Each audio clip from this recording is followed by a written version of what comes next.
आप सभी का आपके अपने YouTube channel super concept classes में स्वागत है। और आज की इस वीडियो में हम लोग कंप्लीट विद्युत चैप्टर को एक ही वीडियो में पढ़ने वाले हैं। देखिए, अगर आप झारखंड पॉलिटेक्निक, बिहार पॉलिटेक्निक या फिर यूपी पॉलिटेक्निक का तैयारी कर रहे हैं तो आप लोग इस वीडियो को अच्छे तरीके से देखिए। और झारखंड पॉलिटेक्निक का एग्जाम जैसे कि आपको पता है कि 26 तारीख को होने वाला है, तो आप लोग इस वीडियो को देखिए। आपको विद्युत चैप्टर में कुछ भी सोचने का जरूरत नहीं है। यहाँ पर मैं आपको कंसेप्ट बताऊंगा, न्यूमेरिकल का और एक वीडियो आएगा जिस पर मैं आपको जो भी न्यूमेरिकल क्वेश्चन होंगे न्यूमेरिकल क्वेश्चन बताऊंगा। तो चलिए स्टार्ट करते हैं। यहाँ पर मैं आपको कुछ ट्रिक्स भी बताऊंगा और सारा कंसेप्ट बताऊंगा, और एक ही वीडियो में आपको फुल चैप्टर का जो भी कंसेप्ट ट्रिक जो भी होगा आपको पता चल जाएगा इसी वीडियो के अंदर। तो चलिए स्टार्ट करते हैं और देखते हैं एक एक करके हर एक चीज को। तो सबसे पहले हम लोग बात करते हैं विद्युत धारा। ठीक है, विद्युत धारा को हम लोग आई से डिनोट करते हैं। अब देखिए, विद्युत धारा जो होता है ना, ठीक है, जैसे कि मान के चलिए जैसे कि ये हमारा कोई चालक है। अगर इलेक्ट्रॉन, जो इलेक्ट्रॉन होता है, अगर इलेक्ट्रॉन इस ओर जा रही है तो विद्युत धारा इसके ऑपोजिट डायरेक्शन में, मतलब इस डायरेक्शन में हमारा विद्युत धारा जाएगी। ठीक है, अगर मान के चलिए इलेक्ट्रॉन हमारा इस दिशा में जा रही है तो विद्युत धारा इस दिशा में जाएगी। मतलब इसके अपोजिट डायरेक्शन में हमेशा, मतलब जो भी विद्युत धारा होता है गमन करता है। किसके अपोजिट डायरेक्शन में? तो इलेक्ट्रॉन के अपोजिट डायरेक्शन में। तो वही चीज यहाँ पर लिखा गया कि विद्युत धारा जो होता है यह हमेशा इलेक्ट्रॉन के प्रवाह के विपरीत दिशा में बहती है। मतलब जिस ओर इलेक्ट्रॉन जाएगी उसके अपोजिट डायरेक्शन में विद्युत धारा गमन करती है। ठीक है, आगे देखिए, विद्युत धारा का जो एसआई मात्रक होता है क्या होता है? एम्पियर होता है, जिसे हम लोग ए से डिनोट करते हैं। अगर बात करें विद्युत धारा का जो स्पीड होता है, किस स्पीड से विद्युत धारा मतलब गमन करती है, बहती है, तो जो प्रकाश का जो स्पीड होता है, प्रकाश का जो वेग होता है वही विद्युत धारा का भी वेग होता है। तो प्रकाश का वेग होता है 3 × 10⁸ मीटर प्रति सेकंड। ठीक है, 3 × 10⁸ मीटर प्रति सेकंड, ये हमारा प्रकाश का भी वेग होता है और विद्युत धारा का भी वेग हमारा यही होता है। क्लियर है? बात समझ में आ गया है? आप चाहे तो इसका स्क्रीनशॉट रख सकते हैं और आप एक शॉर्ट नोट्स अपने तरीके से बना लीजिए। चलिए आगे देखते हैं, आगे क्या है। अगला पॉइंट देखिए क्या है कि विद्युत धारा हमेशा बंद परिपथ में प्रवाहित होती है। इसका मतलब समझिए, जैसे कि मान के चलिए कोई हमारे पास इस प्रकार से एक परिपथ है। ठीक है, यहाँ पर मान के चलिए हमारे पास कोई एक स्विच है और यहाँ पर एक बल्ब लगा हुआ है कुछ इस प्रकार से। ये बल्ब है हमारा, ठीक है, ये बल्ब है। अब आप खुद बताइए, अगर ये जो परिपथ है अगर ये खुला है, अगर इस प्रकार से खुला रहेगा तो कभी भी ये बल्ब नहीं जलेगी। ठीक है, और जैसे ही इसको अगर हम लोग इस प्रकार से बंद कर देंगे, मतलब स्विच को जब हम लोग यहाँ पर इस प्रकार से लगा देंगे तो जब ये बंद हो जाएगा तब ये बल्ब ऑटोमेटिक जलना स्टार्ट हो जाएगा। इसका मतलब यही होता है कि जो विद्युत धारा होता है ये हमेशा बंद परिपथ में ही प्रवाहित होती है। और ये जो विद्युत धारा होता है ये एक अदिश राशि है, इसको भी आप याद कर सकते हैं। और विद्युत धारा हमारा दो प्रकार का होता है, एक हमारा होता है एसी और एक होता है हमारा डीसी। यानी एक हमारा होता है अल्टरनेटिंग करंट और एक होता है हमारा डायरेक्ट करंट। अल्टरनेटिंग करंट को हम लोग हिंदी से प्रत्यावर्ती धारा कहते हैं और डायरेक्ट करंट को हम लोग हिंदी से दृष्ट धारा कहते हैं। मतलब आप सिंपल सा याद रखिए ना, एसी और डीसी। एसी को हम लोग कहते हैं प्रत्यावर्ती धारा और डीसी को कहते हैं हम लोग दृष्ट धारा। क्लियर है? देखिए, एसी और डीसी से क्वेश्चंस पूछे जाते हैं, तो थोड़ा सा मैं सबसे पहले आपको एसी और डीसी के बारे में बता देता हूं। तो देखिए, एसी और डीसी के बारे में कुछ इंपॉर्टेंट नोट्स जो कि बहुत ही अच्छे तरीके से आप समझ सकते हैं। देखिए, इसका नाम है डायरेक्ट। डायरेक्ट मतलब समझ रहे हैं, मतलब जो भी करंट होगा एकदम यहां से लेकर यहां तक एकदम डायरेक्ट चल जाएगा। ठीक है, डायरेक्ट एकदम बहुत ही स्पीडली जाता है, बहुत ही स्पीड से, मतलब यहां से यहां तक करंट एकदम डायरेक्ट चल जाएगा। एसी करंट में क्या होता है, ये झूमते झूमते जाएगा इस प्रकार से, झूम झूम कर ये जा रहा है। क्लियर है? अगर आप देखेंगे तो देखिए, जैसे यहां से करंट हमारा स्टार्ट होता है तो इस टाइम पे देखिए करंट जो है बहुत ही हाई है, बहुत ही ज्यादा है। धीरे धीरे जैसे समय बदल रहा है करंट हमारा नीचे की ओर आ जा रहा है, मतलब करंट हमारा कम हो गया, लो हो गया। फिर आगे अगर हम लोग फिर और समय थोड़ा सा और दे देते हैं तो देखिए फिर से ये ऊपर की ओर चल गया, मतलब करंट हाई हो गया। तो मतलब जो एसी करंट होता है ये कुछ इस प्रकार से, मतलब स्लो मोशन में, एक गाना भी सुने होंगे स्लो मोशन का, तो बस उसी स्लो मोशन में ये एसी करंट हमारा जाता है। और डीसी करंट जो होता है, ठीक है, ये एकदम डायरेक्ट चल जाता है, एकदम धड़ाक से चल जाता है ये। क्लियर है? अब देखिए यहाँ पर ये जो एसी करंट होता है, एसी करंट में हमारा फेज होता है और न्यूट्रल होता है, और डीसी करंट में हमारा एक पॉजिटिव चार्ज होता है और एक नेगेटिव चार्ज होता है। जैसे आप इस चीज को समझ सकते हैं, जैसे कि बैटरी में आपका क्या होता है, एक आपका पॉजिटिव चार्ज होता है, एक आपका नेगेटिव चार्ज होता है। जो हम लोग घर में जो लाइन लेते हैं, आपको पता होगा हमारा फेज होता है, मतलब कोई गर्म फेज है, कोई मतलब न्यूट्रल है। बात समझ में आ रहा है? जिसको हम लोग अर्थिंग भी बोलते हैं। ठीक है, तो इस प्रकार से आप इस चीज को समझ सकते हैं। देखिए, एसी करंट में क्या होता है कि इसका परिमाण और दिशा समय के साथ बदलता है। आप खुद देखिए, इसका जो परिमाण है और दिशा है समय के साथ बदल रहा है। और ये जो डायरेक्ट करंट है इसका परिमाण और दिशा समय के साथ नहीं बदलता है। क्लियर है? अब देखिए, ये जो एसी करंट होता है ये कम घातक होता है और डीसी करंट अधिक घातक होता है। मतलब क्या हुआ देखिए, अगर डायरेक्ट अगर आपको मार देगा कोई भी चीज से, अगर कोई भी आदमी अगर आपको डायरेक्ट मार देता है तो आपको बहुत ही ज्यादा दर्द होगा, ठीक है। और अगर वही आदमी अगर आपको धीरे धीरे इस प्रकार से धीरे धीरे मारेगा तो आपको दर्द कम होगा। तो जाहिर सी बात है कि आपका कम घातक होता है एसी करंट और डीसी करंट आपका अधिक घातक होता है। आगे देखिए, जो एसी करंट होता है आपको भी पता है, मान के चलिए अगर आपको 10 किलोमीटर दौड़ना है, अगर आप धीरे धीरे दौड़ेंगे तो आप मतलब दौड़ के जो भी मतलब टारगेट होगा, आप टारगेट तक बहुत ही आसानी से पहुंच जाएंगे। लेकिन आप बोलेंगे नहीं हमको पूरा स्पीड दौड़ना है, पूरा स्पीड दौड़ना है, तो आप टारगेट तक आसानी से नहीं पहुंच पाएंगे, ठीक है। यहां तक कि आप पहुंच भी ना पाए, आपका जो टारगेट रहेगा आप टारगेट तक पहुंच भी ना पाएंगे, ठीक है। तो वही चीज यहां पर बोला जा रहा है। एसी करंट हमारा क्या होता है, देखिए दिक्की ये चल रहा है कुछ इस प्रकार से। डायरेक्ट करंट हमारा क्या हो रहा है, धड़ाक से चल रहा है। तो यहां से क्या होगा, ये जो एसी करंट है इसको हम लोग अधिक दूरी तक ले जा सकते हैं, ठीक है। और जो डीसी करंट है ना इसको हम लोग अधिक दूरी तक नहीं ले जा सकते हैं। बस इस चीज को आपको समझना है। आगे देखिए, आगे कुछ पॉइंट्स है, जैसे कि देखिए इधर तो हमारा एसी करंट है और इधर हमारा डीसी करंट है। एसी करंट को हम लोग स्टोर नहीं कर सकते हैं, एसी करंट को आप कभी भी स्टोर नहीं कर सकते हैं। तो आपके मन में क्वेश्चन आ रहा होगा कि सर जिससे हम लोग घर में जो बैटरी से हम लोग लाइन तो चलाते हैं ना, तो इसको तो हम लोग स्टोर कर पा रहे हैं। तो अभी इसके बारे में आपको बता दूंगा, आपको टेंशन नहीं लेना है।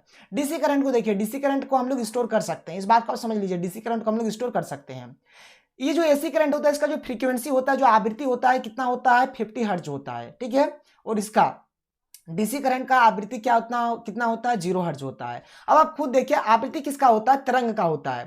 तो अगर आप देखेंगे यहाँ पर, जैसे आप देख सकते हैं यहाँ पर एसी करंट जो यहाँ पर जो बह रही है कुछ इस प्रकार से तरंग के आकार का है, ठीक है। और डीसी तो ये तो एक सरल रेखा टाइप का है, इसलिए जो डीसी होता है इसका फ्रीक्वेंसी नहीं होता है, ठीक है। इसका फ्रीक्वेंसी नहीं होता है और इसका फ्रीक्वेंसी होता है कितना होता है, तो 50 हर्ट्ज होता है, ठीक है। यहाँ से आपको और एक चीज समझने को मिल रहा है कि आवृत्ति का जो ऐसा मात्रक होता है क्या होता है, हर्ट्ज होता है। क्या होता है, हर्ट्ज होता है। आगे देखिए, अगर हमको एसी करंट को डीसी में बदलना है तो हम लोग रेक्टिफायर का यूज करेंगे, और डीसी करंट को अगर हम लोग एसी करंट में बदलना चाहते हैं तो हम लोग इन्वर्टर का यूज करेंगे, ठीक है। ऐसे तो आप इन्वर्टर भी देखे होंगे और रेक्टिफायर भी देखे होंगे, लेकिन आपको पता नहीं चल रहा कि सर आप ये क्या बोल रहे हैं, रेक्टिफायर क्या चीज होता है। अभी मैं आपको समझा देता हूं, पहले आप इस चित्र को देखिए ध्यान से। इस चित्र से आप समझ सकते हैं हर एक चीज को। ये आपका क्या है, चार्जर है जिससे आप मोबाइल चार्ज करते हैं, आपको पता होगा, जिसको हम लोग एडेप्टर भी कहते हैं, ठीक है। ये आपका मान के चलिए घर का कोई भी लाइन का बोर्ड है, ठीक है। ये लाइन का आपका क्या है, बोर्ड है।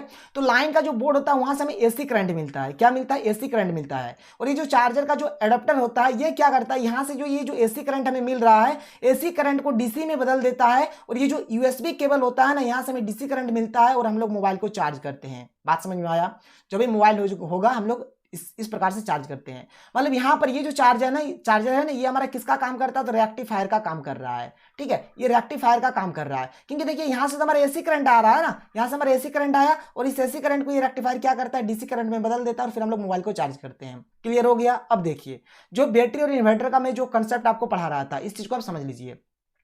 ये लाइन का बोर्ड है, तो लाइन का ये जो बोर्ड है ये आप समझ पा रहे हैं, ये हमारा घर का इन्वर्टर है और ये हमारा बैटरी है। क्लियर है। तो देखिए लाइन का ये जो बोर्ड है, ये जो तार है, यहां से हमारा कौन सा करंट आ रहा है, तो एसी करंट आ रहा है। क्लियर है।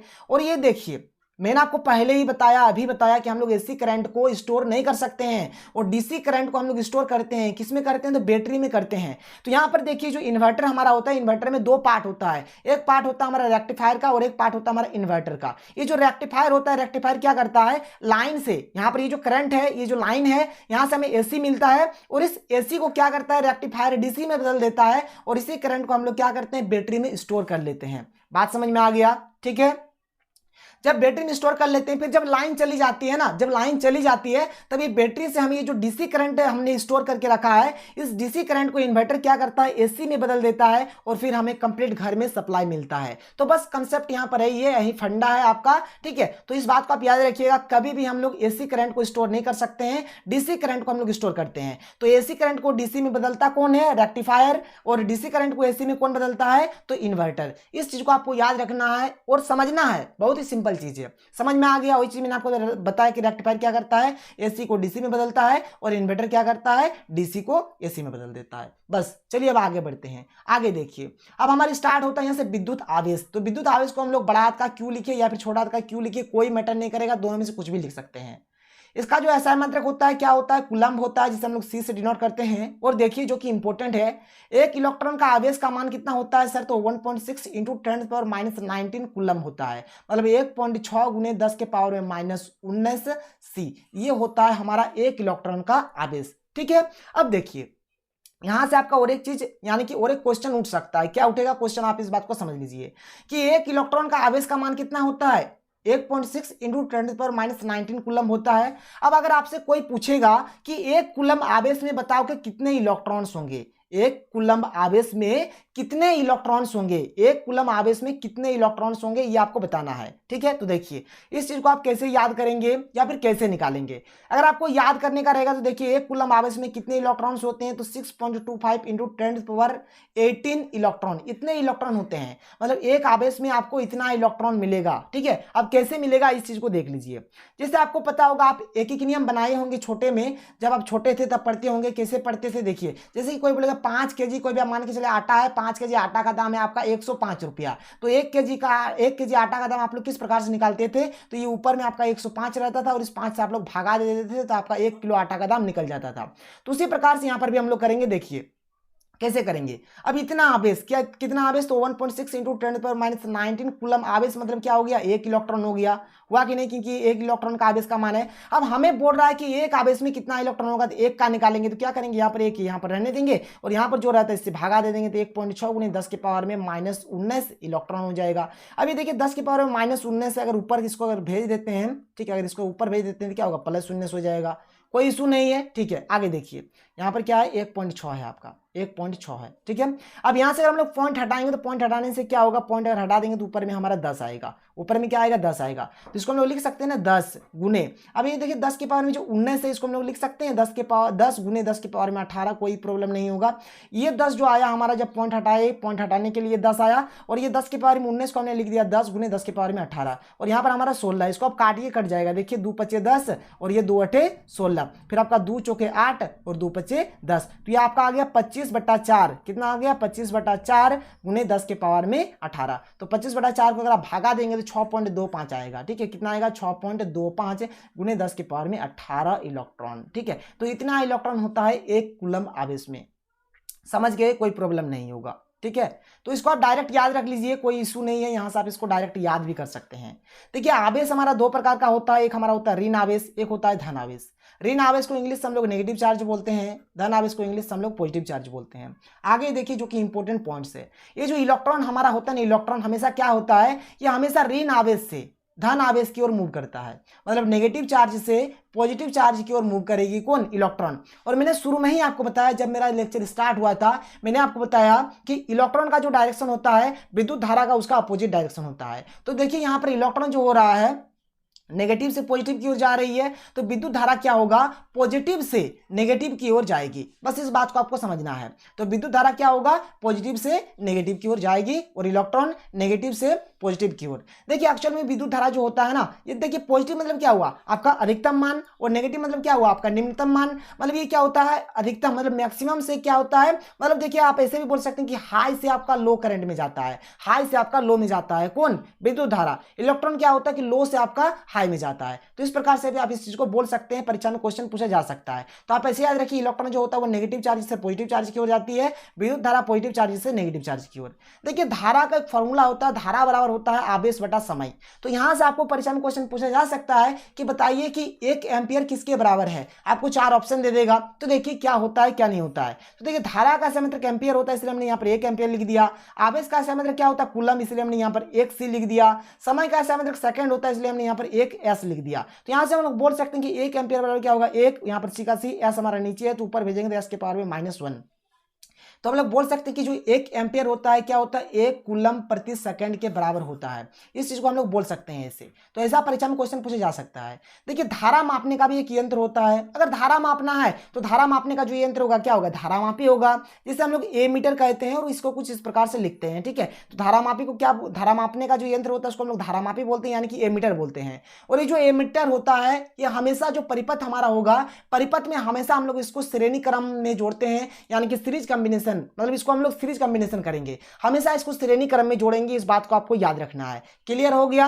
आप फटाफट स्क्रीनशॉट भी लेते रहिए ताकि आप नोट्स भी बना पाए अच्छे तरीके से। आगे देखिए, अब हम लोग आगे पढ़ते हैं विभव या फिर विभवांतर। ठीक है, तो इसका जो ऐसा मतलब होता है, क्या होता है, वोल्ट होता है जिसे हम लोग भी से सूचित करते हैं। और जिस प्रकार से अभी हम लोग ने पढ़ा कि धारा मापने का जो यंत्र होगा धारा मापी यानी कि एमीटर होगा, जिसे हम लोग श्रेणी क्रम में जोड़ते हैं, उसी प्रकार से जो विभव मापने का जो यंत्र होता है इसे हम लोग विभव मापी यानी कि वोल्ट मीटर कहते हैं। इसे कुछ इस प्रकार से भी द्वारा हम लोग सूचित करते हैं यानी कि डिनोट करते हैं। और इसे हमेशा हम लोग क्या करते हैं, पार्श्व क्रम यानी कि समांतर क्रम में जोड़ते हैं। बात समझ में आया? धारा मापी यानी कि जो आपका एमीटर होगा उसे हम लोग श्रेणी क्रम में जोड़ेंगे, और विभव मापी यानी कि वोल्ट मीटर को हम लोग हमेशा पार्श्व क्रम यानी कि समांतर क्रम यानी कि पैरेलल में जोड़ेंगे। ठीक है, समझ में आ गया? आगे बढ़ते हैं। आगे देखिए, तो यहां से फॉर्मूला होता है V बराबर W बटा Q। ठीक है, V बराबर क्या होता है, W बटा Q। तो आपसे परीक्षा में क्वेश्चन पूछा जा सकता है कि बताइए कि 1 वोल्ट किसके बराबर होगा। तो V का ऐसा मतलब 1 वोल्ट, और ये W मतलब कार्य का ऐसा मतलब 1 जूल होता है, और Q का ऐसा मतलब कूलम, तो इसको हम लोग 1 C लिख सकते हैं। तो 1 V बराबर होगा 1, J का J और C नीचे है तो ऊपर जाएगा तो C के पावर में -1। तो 1 V बराबर हम लोग बोल सकते हैं क्या हो जाएगा, 1J C के पावर में -1, ऐसा हम लोग बोल सकते हैं। तो यहां से हमको पता चल गया कि जी इसका जो असाइनमेंट होगा, एक तो वोल्ट होता है और इसका ये भी असाइनमेंट हम लोग बोल सकते हैं, जूल प्रति कूलम भी इसका असाइनमेंट बोल सकते हैं। तो देखिए कंफ्यूज नहीं आपको होना है, इस प्रकार से भी हम लोग इस चीज को बोल सकते हैं। ठीक है, एक नोट देखिए जो कि इंपॉर्टेंट है, बैटरी का काम क्या होता है कि किसी चालक के सिरों पर विभवांतर बनाए रखने में सहायता करती है। मान के चलिए कोई चालक है, चालक का जो सिरा होता है ना, उसमें जो विभवांतर बनाने का जो काम करता है, विभवांतर बनाए रखने का जो काम करता है, कौन करता है, तो बैटरी। तो यहां से हम लोग इस चीज को भी बोल सकते हैं। तो बैटरी का काम क्या होता है, देखिए बैटरी जो होता है वो चालक के सिरों के बीच क्या करता है, विभवांतर बनाए रखने का काम करता है। ठीक है, समझ में आ गया? चलिए आगे बढ़ते हैं और आगे देखिए, अब यहां पर हम लोग डिस्कस करते हैं ओम का नियम। ठीक है, तो ओम का जो नियम होता है क्या कहता है कि जो भी होगा ना यह आई के समानुपाती होगा। अब ये समानुपाती का मतलब क्या होता है, देखिए अगर हम लोग आई का मान बढ़ाएंगे तो भी का मान भी बढ़ेगा, और अगर आई का मान घटाएंगे तो भी का मान भी घटेगा। और देखिए जब ये समानुपाती, ये जो चिन्ह है ये जब हटता है तो यहाँ पर एक कॉन्स्टेंट यानी कि एक नियतांक आता है जिसे हम लोग स्थिरांक भी कहते हैं। तो यहाँ पर आर आता है, और इस आर को हम लोग क्या बोलते हैं, प्रतिरोध बोलते हैं। अभी मैं आपको प्रतिरोध और प्रतिरोधकता के बारे में भी बताऊंगा, टेंशन नहीं लेना है। और ये जो ओम का नियम है, जब इस पर हम लोग ग्राफ बनाएंगे, अगर हम लोग विभवांतर को लिखते हैं यहाँ पर, धारा को लिखते हैं यहाँ पर, तो इस प्रकार से ये जो ग्राफ बनेगा, ये जो हमें ग्राफ मिलेगा ना, ये सरल रेखीय होता है। मतलब ये आपको देखिए एक सीधा लाइन मिलेगा जिसे हम लोग स्ट्रेट लाइन भी कह सकते हैं। ठीक है, स्ट्रेट लाइन, क्लियर है, मतलब एक सरल रेखा में होगा। ठीक है, समझ में आया? आगे देखिए, जैसे कि मैं बात कर रहा था प्रतिरोध और प्रतिरोधकता के ऊपर, तो इस चीज को आप समझ लीजिए, प्रतिरोध और प्रतिरोधकता क्या होता है। तो प्रतिरोध को सूचित करते हैं आर से, और इसका ऐसा मतलब होता है ओम, जिसे हम लोग इस प्रकार से डिनोट करते हैं, इसको OHM भी लिख सकते हैं। और प्रतिरोधकता को हम लोग बोलते हैं रो। ठीक है, इसका ऐसा मतलब होता है ओम मीटर, यानी कि इसको हम लोग इस प्रकार से लिखेंगे। देखिए प्रतिरोधकता और प्रतिरोध में यहाँ पर कुछ रिलेशन है, और यहाँ पर प्रतिरोध में कुछ पॉइंट आपको समझना है। देखिए जैसे कि देखिए आर जो होता है ना, आर क्या होता है, एल के समानुपाती होता है, एल के समानुपाती होता है। इसका मतलब क्या हुआ कि अगर हम लोग एल को बढ़ाएंगे तो आपका आर भी बढ़ेगा। ठीक है, और अगर हम लोग एल को घटाएंगे तो आपका आर भी घटेगा। बात समझ में आया? अगर एल को बढ़ाएंगे तो आर भी बढ़ेगा, और अगर एल को घटाएंगे तो आर भी घटेगा। और क्या होता है, आर जो होता है वो एक के व्युत्क्रमानुपाती होता है। देखिए अगर बट्टे के रूप में लिख देंगे तो इसको व्युत्क्रमानुपाती बोलते हैं। इसका मतलब क्या हुआ, देखिए कि अगर हम लोग ए को बढ़ाएंगे ना, अगर ए को बढ़ाएंगे तो आर हमारा घट जाएगा। यहाँ पर उल्टा होगा, यहाँ पर उल्टा होगा, अगर ए को बढ़ाएंगे तो आर घट जाएगा, और अगर हम लोग ए को घटाएंगे तो आर बढ़ जाएगा। और ये हमारा क्या है सर, अनुप्रस्थ काट का क्षेत्रफल, और एल क्या होता है, लंबाई। मतलब मान के चलिए कोई चालक है, चालक का अगर लंबाई बढ़ाएंगे तो प्रतिरोध भी बढ़ेगा, लंबाई घटाएंगे तो प्रतिरोध भी घटेगा।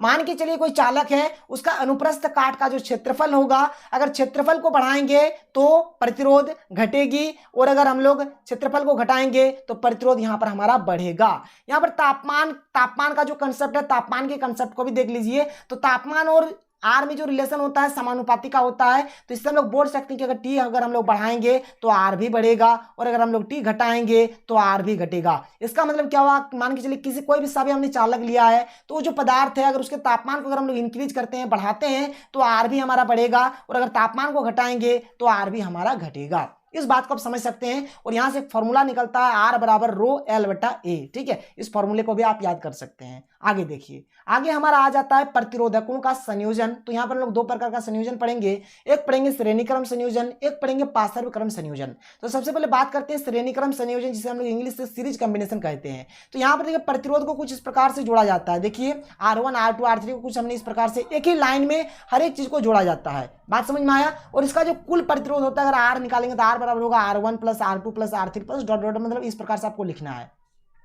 यहां पर आपको समझने वाला जो कि इंपॉर्टेंट पॉइंट है, जो श्रेणी क्रम संयोजन होता है ना, इसमें I का मान क्या होता है, स्थिर रहता है। मतलब हर केस में R1 हो, R2 हो, R3 हो या फिर कोई सा भी हो, हर केस में आपको I का मान समान मिलेगा। हर केस में I का मान आपको क्या मिलेगा, समान मिलेगा, स्थिर मिलेगा, कांस्टेंट मिलेगा, चेंज नहीं होने वाला है। लेकिन V का मान आपका क्या होगा, भिन्न भिन्न होगा, यानी कि V का मान बदलते रहता है। मतलब मान के चलिए अगर आपके पास V है कंप्लीट, तो ये V1 V2 V3 इस प्रकार से बदल जाएगा। ठीक है, मतलब श्रेणी क्रम में क्या होता है, I का मान आपका स्थिर रहता है लेकिन V का मान आपका बदल जाता है, मतलब भिन्न भिन्न हो जाता है। अगर पार्श्व क्रम का बात करें तो पार्श्व क्रम का जो संयोजन होता है कुछ इस प्रकार से होता है, मतलब एक के नीचे एक, एक के नीचे एक, इस प्रकार से रहता है। और इसका जो कुल प्रतिरोध होता है 1/R बराबर होता है 1/R1 जोड़ 1/R2 जोड़ 1/R3, और इस प्रकार से चलता जाता है।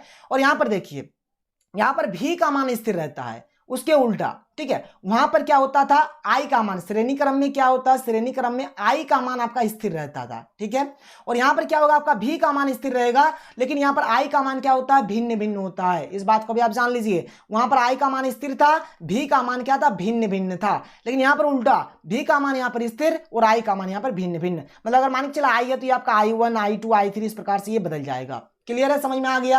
आगे देखिए, अब मान के चलिए आपके पास कोई सा भी दो प्रतिरोध है R1 और R2, और इसको अगर हम लोग पार्श्व क्रम में जोड़ते हैं तो इसका जो कुल प्रतिरोध R होगा, तो देखिए सिंपल सा आप इसको एक एज ए रिजल्ट याद कर सकते हैं। जैसे R1 और R2 हमने लिया तो पहले R1 और R2 को गुना कर दीजिए, फिर बट्टे करके R1 और R2 को आप जोड़ दीजिए। तो इस प्रकार से आप इसको सिंपल सा याद भी कर सकते हैं, या फिर आप डायरेक्ट इसको निकाल भी सकते हैं। तो इसको आप याद ही कर लीजिए, जो कि आपके लिए बेटर रहेगा।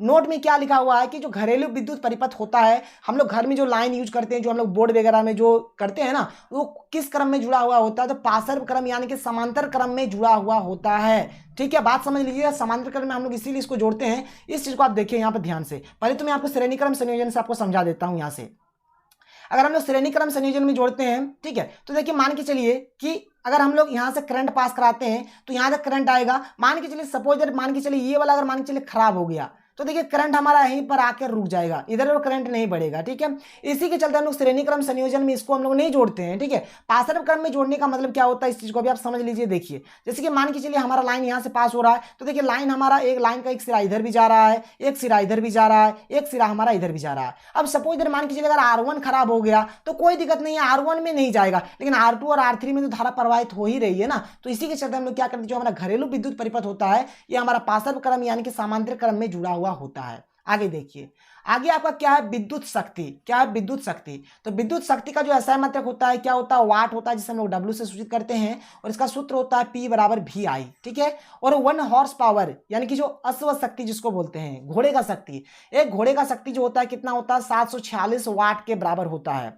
और अगर HP और किलोवाट घंटा, KWH को क्या बोलते हैं, किलोवाट घंटा बोलते हैं। इन दोनों के बीच का जो संबंध होता है, रिलेशन होता है, क्या होता है, 1 KWH बराबर होता है 1.34 HP होता है। ठीक है, आगे देखिए, विद्युत ऊर्जा का जो व्यापारिक मात्रक है, ठीक है, अगर आपके घर में मीटर होगा तो आप देखिए घर में बिजली का जो मीटर है उसमें आपको किलोवाट घंटा यानी कि KWH लिखा हुआ मिलेगा, या फिर यूनिट लिखा हुआ मिलता है। तो इसका जो व्यापारिक मात्रक होता है क्या होता है, किलोवाट घंटा होता है, जिससे हम लोग आम बोलचाल में यूनिट भी बोलते हैं। ठीक है, और देखिए 1 किलोवाट में, अगर आपसे कोई भी पूछेगा कि 1 किलोवाट में बताओ कितना वाट होता है, तो 1000 वाट होता है। इस बात को आप याद रखिएगा। ठीक है, 1 किलोवाट में कितना होता है, 1000 वाट होता है। तो यहां पर आपका एक क्वेश्चन उठेगा कि किलोवाट घंटा, ठीक है, किलोवाट घंटा में और आपका जाकर जूल में क्या संबंध है। तो अभी मैंने यहाँ पर ये जो चीज बताया आपको, जिसे आप देख सकते हैं यहाँ पर भी है, वही विद्युत शक्ति ही आपका ऐसा मतलब वाट होता है, P बराबर VI होता है। 1 हॉर्स पावर 746 वाट के बराबर होता है, जिसको हम लोग अश्व शक्ति भी कहते हैं, 746 वाट के बराबर होगा। HP और KWH में जो संबंध है क्या है, 1 KWH बराबर होता है 1.34 HP। ठीक है, और यहाँ पर जिस चीज का मैं जिक्र कर रहा था उसके बारे में भी आपको मैं बताऊंगा। तो ऊर्जा का जो व्यापारिक मात्रिक होता है, विद्युत ऊर्जा का किलोवाट घंटा होता है, जिसे हम लोग KWH बोलते हैं, जिसे हम लोग यूनिट भी कहते हैं। और 1 KW मतलब 1 किलोवाट मतलब क्या होता है, 1000 वाट के बराबर होता है। होता है। आगे देखिए जिस चीज का मैं जिक्र कर रहा था कि एक मतलब KWH यानी किलोवाट घंटा और जूल में क्या संबंध होता है, तो एक KWH को हम लोग लिख सकते हैं एक KW गुना H, तो एक KW गुना H लिख दिया। और एक KW में कितना होता है 1000 वाट होता है, और एक घंटा में कितना सेकंड होता है 3600 सेकंड होता है। आप खुद देख लीजिए, यहाँ पर 3 जीरो और यहाँ पर 2 जीरो, टोटल मिला 5 जीरो, तो 36 को हमने 36 लिख दिया और 10 के पावर में 5 लिख दिया। अब देखिए 36 में क्या क्या हमने एक सिंगल पहले पॉइंट लगा दिया था, हमने यहाँ पर 10 लिखा और यहाँ पर ये 10 के पावर में 5, ये 10 के पावर में 5 और ये 10 के पावर में 1 क्या हो गया 10 के पावर में 6 हो गया, तो 3.6 गुने 10 के पावर में 6, तो 1 KWH बराबर क्या होता है 3.6 गुने 10 के पावर में 6। इसको आप याद रख सकते हैं, यह परीक्षा में पूछा जाता है। आगे देखिए जो कि हमारा लास्ट टॉपिक है क्या है देख लीजिए, यहाँ पर हमें लास्ट पढ़ना है विद्युत धारा के उसमें प्रभाव या फिर तापीय प्रभाव। देखिए इस चीज को समझिए, जब भी हम लोग किसी भी चालक में विद्युत धारा प्रवाहित करते हैं तो ये ऊष्मा वहां से उत्पन्न होता है। आप मान के चलिए विद्युत बल्ब का ही एग्जाम्पल ले लीजिए, जब हम लोग एक विद्युत बल्ब को मतलब जलाते हैं तो देखिए साइड साइड में क्या हो जाता है, ये बल्ब गर्म हो जाता है। इससे हमको क्या पता चलता है कि इसमें ऊष्मा भी उत्पन्न हो रहा है, तभी ना गर्म हुआ है। मतलब क्या होता है, जब भी हम लोग विद्युत धारा मतलब किसी भी चालक में प्रवाहित करेंगे तो साथ ही वहां पर हमें ऊष्मा भी मिलेगा, मतलब धारा और ऊष्मा हमें साथ साथ मिलता है। और इसी के कंसेप्ट को हम लोग बोलते हैं विद्युत धारा के उसमें प्रभाव। और इसका जो खोज किया था कौन किया था, जूल ने किया था, जूल नामक एक वैज्ञानिक ने किया था। और इसी के नाम के तहत इसको हम लोग क्या बोलते हैं, इसे जूल का प्रभाव भी कहा जाता है या फिर कहते हैं। और यहाँ पर एक बहुत ही फेमस फॉर्मूला है H बराबर I² RT है, ठीक है, इसको आप याद रख सकते हैं। और देखिए यहाँ पर H माने होता है ऊष्मा, तो कभी भी अगर आपसे पूछा जाए कि कार्य का बताओ, कार्य ऊर्जा या फिर ऊष्मा का ऐसा मात्रक बताओ, तो कार्य ऊर्जा और ऊष्मा तीनों का मात्रक जूल होता है, जिसे हम लोग J से डिनोट करते हैं यानी कि सूचित करते हैं। आगे देखिए जो कि आपका थोड़ा सा और आपको पढ़ना है, फिर हमारे चैप्टर कंप्लीट हो जाएगा। क्या है देखिए इसका उपयोग कुछ है, देखिए इसका जो विद्युत धारा का जो चुंबकीय प्रभाव का जो एप्लीकेशन है, अनुप्रयोग है, क्या क्या है, विद्युत बल्ब में होता है या फिर विद्युत लैंप, विद्युत बल्ब बोलिए या फिर विद्युत लैंप एक ही बात है। फिर विद्युत हीटर, फिर विद्युत प्रेस जिसे हम लोग विद्युत इस्त्री भी बोलते हैं, जिसको हम लोग आयरन बोलते हैं, जिसमें हम लोग कपड़ा वगैरह नहीं आयरन करते हैं उसको, ठीक है। विद्युत बल्ब का थोड़ा सा कंसेप्ट देखिए, ये जो चीज होता है ना, ये जो चीज है ये वाला यहाँ पर ये जो तार है ना, ये जो तार है ये वाला, ये किस धातु का बना हुआ होता है। पहले बात इसका नाम देख लीजिए, इसका नाम होता है फिलामेंट, इसका नाम क्या होता है फिलामेंट। और ये किस धातु का बना हुआ होता है, तो ये टंगस्टन का बना हुआ होता है, जिसे हम लोग W से सूचित करते हैं, ठीक है। ये कौन से धातु का बना हुआ होता है, टंगस्टन धातु का बना हुआ होता है। और जो बल्ब होता है, बल्ब के अंदर कौन सा गैस हमारा भरा हुआ होता है, तो यहाँ पर या तो नाइट्रोजन भरा हुआ होता है या फिर आर्गन गैस भरा हुआ होता है। इस बात को आप समझ सकते हैं। आगे देखिए बस यही हमारा लास्ट है, क्या है देखिए विद्युत हीटर। विद्युत हीटर का बात करें, देखिए विद्युत हीटर कुछ इस प्रकार से होता है हमारा, यहाँ पर कुछ इस प्रकार से तार इस प्रकार से लपेटा हुआ होता है, ठीक है।